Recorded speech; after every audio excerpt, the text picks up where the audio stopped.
Hello students, कैसे हैं आप सब लोग। वेलकम है आपका योद्धा बैच में। हम लोगों ने फाइनेंशियल स्टेटमेंट्स चैप्टर जो कि वॉल्यूम नंबर 3 का पहला चैप्टर वो शुरू किया हुआ था। पिछली क्लास में मैंने आपको बैलेंस शीट का फॉर्मेट बताया और आज मैं आपको हेडिंग्स एंड सब हेडिंग कराने वाला हूँ। क्लास 12th में 100% एक क्वेश्चन आता ही आता है हेडिंग सब हेडिंग का, जो कि बहुत इंपॉर्टेंट है। तो आज की छोटी सी क्लास के अंदर मैं आपको सारी हेडिंग सब हेडिंग लर्न कराऊंगा और आप सबसे एक्सपेक्ट भी करूंगा कि आप अगली क्लास में आने से पहले ये हेडिंग सब हेडिंग एट एनी कॉस्ट याद कर लो। मैं मैक्सिमम आपको 30 हेडिंग सब हेडिंग कराऊंगा क्लास, और कोशिश करूंगा यहीं पे क्लास में आपको लर्न हो जाए और आप घर पे एक बार और कर लोगे ना क्लास, पक्की बात है हेडिंग सब हेडिंग से आपके नंबर कहीं नहीं कटेंगे और एग्जामिनेशन में इनके अंदर से ही सारा कवर होगा। ठीक है, तो स्टार्ट करते हैं हेडिंग सब हेडिंग। हेडिंग सब हेडिंग की बात करें तो मेजर हेड जो मैंने आप क्लास आपको बैलेंस शीट समझाई, जिसके अंदर मैंने आपको बताया कि कुछ मेजर हेड होते हैं लाइक नॉन करेंट लायबिलिटी। अगर आप देखोगे ना लायबिलिटी साइड, तो सबसे पहले शेयर होल्डर फंड है, फिर class application money pending on allotment, फिर है नॉन करेंट लायबिलिटी, फिर है करेंट लायबिलिटी। ये सब मेजर हेड्स है। Asset side non current asset and current asset. अब उसके अंदर भी सब हेड्स बने हुए हैं, तो एक एक करके आपको बताना है इन आइटम्स के कि भाई इन आइटम के मेन हेड क्या है और सब हेड क्या है। एग्जामिनेशन में ऐसे ही पूछा आता है मेन हेड और सब हेड, तो आपको आइटम लिखना है, मेन हेड लिखना है, सब हेड लिखना है। एक एक करके समझते हैं अच्छे। सबसे पहले calls in arrear, most important heading सब हेडिंग सही है जिनको क्लास आप एग्जामिनेशन से पहले जरूर करके जाना। Calls in arrear, share holder ने क्लास अपने ड्यू इंस्टॉलमेंट का पैसा नहीं दिया, वो कॉल्स इन एरियर है। इसका जो सब हेड है वो है by way of deduction from subscribe share capital. अगर आपने एक्सट्रैक्ट ऑफ बैलेंस शीट पढ़ रखा है कंपनी अकाउंट में, तो आपको बता रखा है मैंने कि जो कॉल्स इन एरियर है उसे सब्सक्राइब शेयर कैपिटल से माइनस करके दिखाते हैं, by way of deduction from subscribe share capital. और जो सब्सक्राइब शेयर कैपिटल है उसका हेडिंग क्या है क्लास, शेयर होल्डर्स फंड। तो मेन हेड क्या है, शेयर होल्डर फंड। सब हेड क्या है, by way of deduction from subscribe share capital.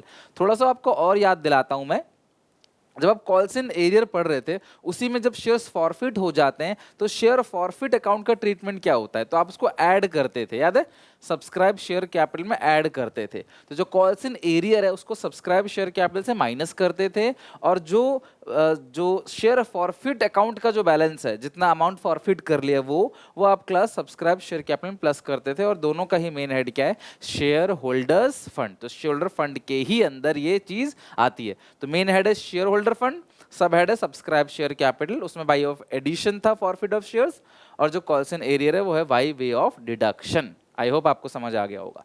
तीसरा है कॉल्स इन एडवांस। अभी साथ साथ चलता है, सर कॉल्स इन एडवांस कहाँ दिखाते हैं, तो मैंने आपको ये चीज शेयर्स पढ़ाते वक्त भी बताया था।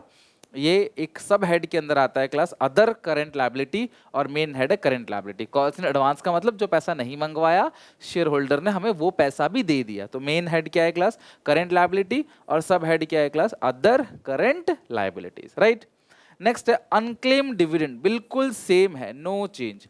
अनक्लेम डिविडेंड, मेन हेड क्या है क्लास, करंट लायबिलिटी, और सब हेड क्या है, अदर करंट लायबिलिटी।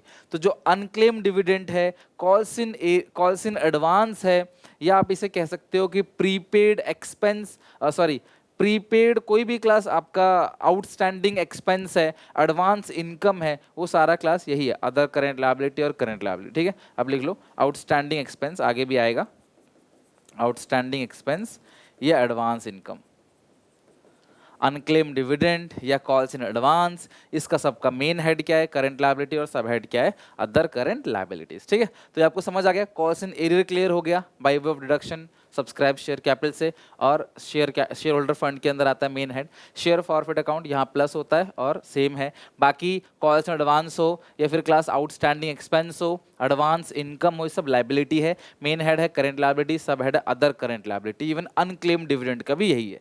यहां तक याद हो गया आपको, ठीक है। नाउ परसेंटेज डिबेंचर कहो, ठीक है, या लॉन्ग टर्म लोन कहो, ये जो परसेंटेज डिबेंचर है या लॉन्ग टर्म लोन है या पब्लिक डिपॉजिट्स है, ठीक है, ये एक ही चीज है। परसेंटेज डिबेंचर कहो, लॉन्ग टर्म लोन्स कहो, पब्लिक डिपॉजिट कहो, मेन हेड जो है इसका क्लास वो है non current liability, sub head है लॉन्ग टर्म बोरोइंग्स। आपको बैलेंस शीट बताते वक्त मैंने लॉन्ग टर्म बोरोइंग्स के अंदर ये सारी बातें लिखी थी।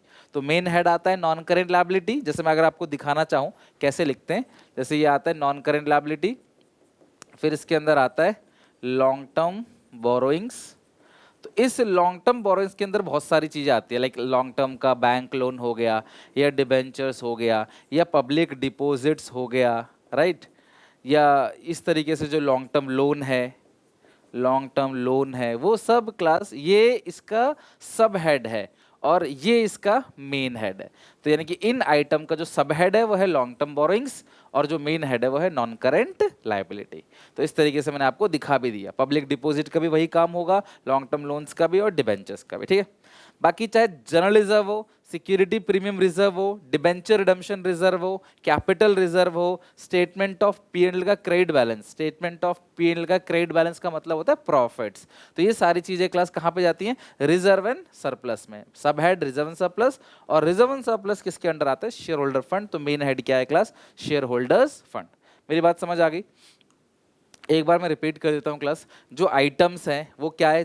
किसी भी प्रकार का रिजर्व हो, किसी भी प्रकार का, revaluation reserve, general reserve, debenture redemption reserve, capital reserve, capital redemption reserve, ठीक है, या कोई भी रिजर्व हो, तो वो सारा का सब हेड क्या है? रिजर्व एंड सरप्लस, और मेन हेड क्या है? Share holders fund. और इवन आपको ये भी ध्यान रखना है कि अगर पीएनएल का क्रेडिट बैलेंस है, इसको बोलते हैं क्लास प्रॉफिट्स, तो वो प्रॉफिट भी कहाँ पे आता है? सब हेड रिजर्व एंड सरप्लस, और मेन हेड क्या है? शेयर होल्डर फंड, ठीक है।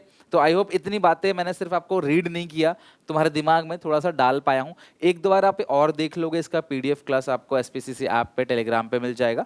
अगर आप एक दो बार और देख लोगे तो मुझे लगता है आपको याद हो जाएगा, और एग्जामिनेशन में हो चाहे वाइवा में हो, वाइवा में भी जो एक्सटर्नल आपसे क्वेश्चन पूछेगा वो सब आप कवर कर लोगे इससे, ठीक है, इवन सीयूईटी में भी। अच्छा सर, आपने बताया पीएनएल का क्रेडिट बैलेंस मतलब प्रॉफिट, उसका सब हेड क्या बताया आपने? जो रिजर्व एंड सरप्लस, और मेन हेड है शेयर होल्डर फंड। तो अगर ये पीएनएल का डेबिट बैलेंस हो यानी लॉस हो, तो भी सेम चीज है, प्रॉफिट लॉस दोनों ही रिजर्व एंड सरप्लस में आता है, लेकिन लॉस क्या आता है? माइनस में। लॉस को हम माइनस करके दिखाते हैं by way of deduction, profit को प्लस करके दिखाते हैं, और जो मेन हेड है वो है share holders fund, right. Public deposit bond, ये मैं बता चुका हूँ क्लास आपको, same public deposit bond, debentures, long term borrowings के अंदर आता है, और सब हेड और मेन हेड क्या है? नॉन करेंट लायबिलिटी की, लॉन्ग टर्म की लायबिलिटी होती है, लंबे समय की लायबिलिटी होती है, right.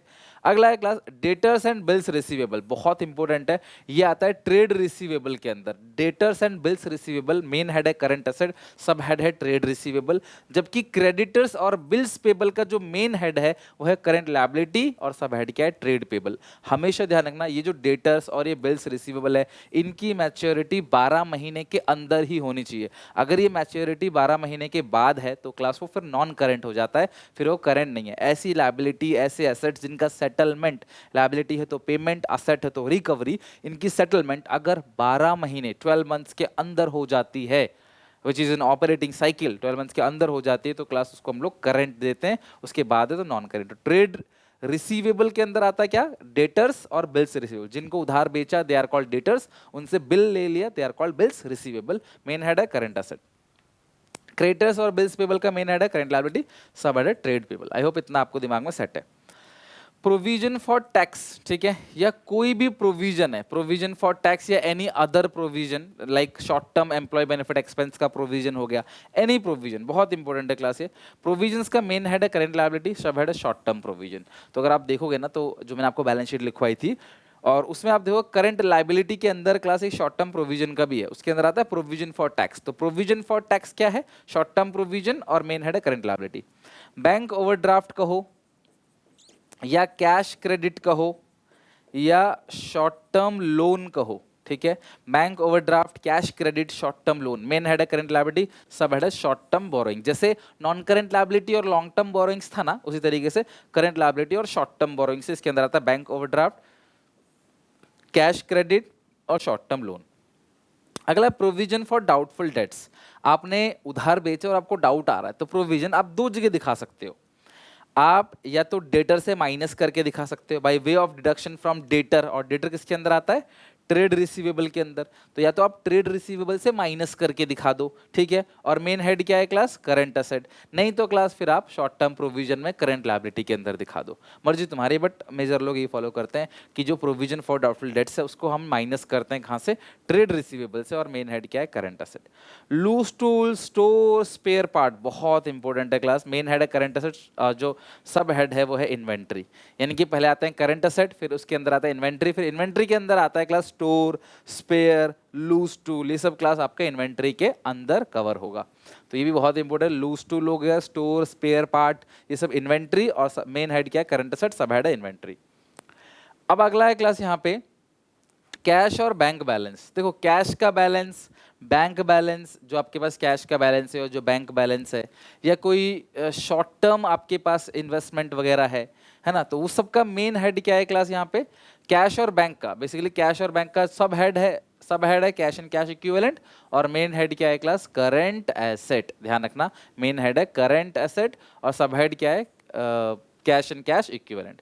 Goodwill, patent, trademark, copyright, mining, franchisee, license, इन सब का मेन हेड है non current asset. Even land, building, plant, machinery, computer, furniture, अगर इन सब की बात करते हैं, उनका भी जो मेन हेड है वो करंट एसेट है। लेकिन ये जो गुडविल है, माइनिंग राइट है, पेटेंट्स है, ट्रेडमार्क है, लाइसेंस है, फ्रेंचाइजी है, इसका सब हेड है property, plant, equipment and intangible asset के अंदर इंटेंजिबल एसेट्स, ठीक है, इंटेंजिबल एसेट। अगर यहीं पे मैं लिख दूं building, machine, furniture, computer, typewriter, तो उसका मेन हेड नॉन करंट होगा, लेकिन सब हेड में इंटेंजिबल की जगह क्या हो जाएगा क्लास, टेंजिबल्स हो जाएगा, टेंजिबल एसेट। इतना फर्क है। तो हेडिंग तो वही है, प्रॉपर्टी, प्लांट एंड इक्विपमेंट, नाम चेंज हो गया, इसका फिक्स एसेट नाम नहीं रहा अब, property, plant and equipment and intangible asset. तो अगर ये टेंजिबल है तो यही सेम वर्ड रिपीट हो जाएगा, टेंजिबल एसेट, और इंटेंजिबल है तो आगे इंटेंजिबल लग जाएगा। बट अगर आपने अगर मान लो टेंजिबल है तो आप लिखोगे property, plant and equipment and intangible asset में फिर आप लिखते हो इंटेंजिबल एसेट। अगर यही ये टेंजिबल होगा तो यहाँ काट के क्लास आप टेंजिबल एसेट लिख दोगे, बस इतना ही फर्क है और कुछ भी नहीं। मेरी बात आई होप समझ आ गई होगी आपको, लैंड, बिल्डिंग वगैरह। बट यहाँ पे खैर वो तो पूछा नहीं, यहाँ पे गुडविल पूछा है, पेटेंट्स पूछा है, ट्रेडमार्क है, माइनिंग राइट्स है, ठीक है, माइनिंग राइट्स भी इसके अंदर आता है, माइनिंग राइट, तो उसका मेन हेड है नॉन करंट एसेट, सब हेड है property, plant, equipment and intangible asset, ठीक है, और ये किसके अंदर आता है, इंटेंजिबल एसेट के अंदर आता है, इसलिए आगे डैश लगा के इंटेंजिबल एसेट। इसी तरीके से आपको ये सारे के सारे किसी भी तरीके से अच्छे से लर्न करना है, आप चाहो तो अपनी बुक से और भी प्रैक्टिस कर सकते हो, बट जितने भी मोस्ट इंपॉर्टेंट टॉपिक बन सकते थे इस टॉपिक से, जो भी क्लास पॉसिबिलिटी थी, वो सारे के सारे क्लास पॉइंट्स मैंने यहाँ कवर कर लिए, तो इसको अच्छे से कर लेना, ठीक है। नेक्स्ट क्लास में हम लोग इस चैप्टर को पूरी तरीके से एंड करेंगे।